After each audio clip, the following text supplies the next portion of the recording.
Cette fois, ils attendent plus que des applaudissements ou des médailles. Médecins, infirmiers, aides-soignants, hospitaliers ou libéraux, c'est l'ensemble du système de santé qui doit être revu. Ils étaient 300 participants tout à l'heure en visioconférence pour assister à l'ouverture du Ségur, adresse du ministère de la Santé. Grande concertation qui doit déboucher à la mi-juillet.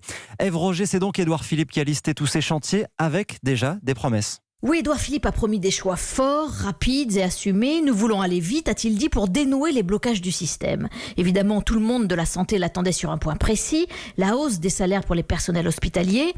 Et vous allez l'entendre, il n'a pas tari d'éloges sur les soignants en première ligne dans les hôpitaux pendant l'épidémie. Je veux saluer, au nom du gouvernement, au nom des Français, les efforts individuels unanimement reconnus. Les journées et les nuits, dans l'épreuve, nous obligent.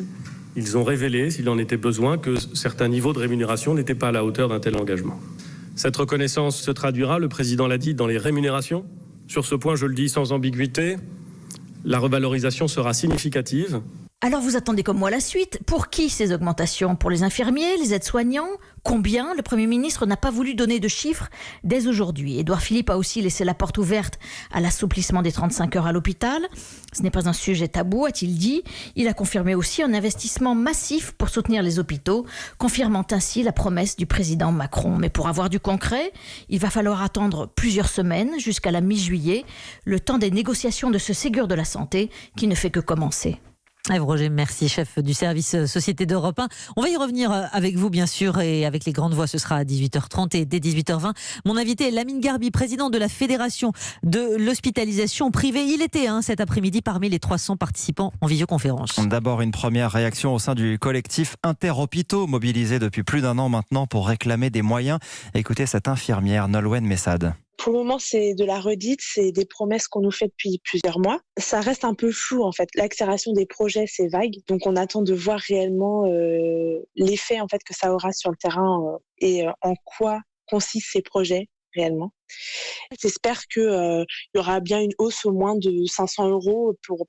je pense par exemple à ma collègue qui est là depuis 10 ans et qu'elle atteindra au moins les 2 000 € par mois. Est-ce que ça touchera bien tout le monde ? Parce que c'est vrai qu'on parle beaucoup des infirmiers, mais faut pas oublier qu'il y a les aides-soignants, par exemple, ou les secrétaires qui touchent encore moins que nous. Donc, est-ce que ça sera seulement pour les infirmiers ou est-ce que ça englobera bien tout le personnel hospitalier, médicaux, paramédicaux et tous les à côté. Propos recueillis par Pauline Jacot. Et bonsoir docteur Jimmy Mohamed. Bonsoir Sébastien, bonsoir à toutes et à tous. Vous êtes tous les jours sur Europe 1, mais vous êtes aussi tous les jours sur le terrain comme généraliste pour SOS Médecins. Qu'est-ce qui est urgent pour vous ? Qu'est-ce que vous attendez dans cette grande concertation ?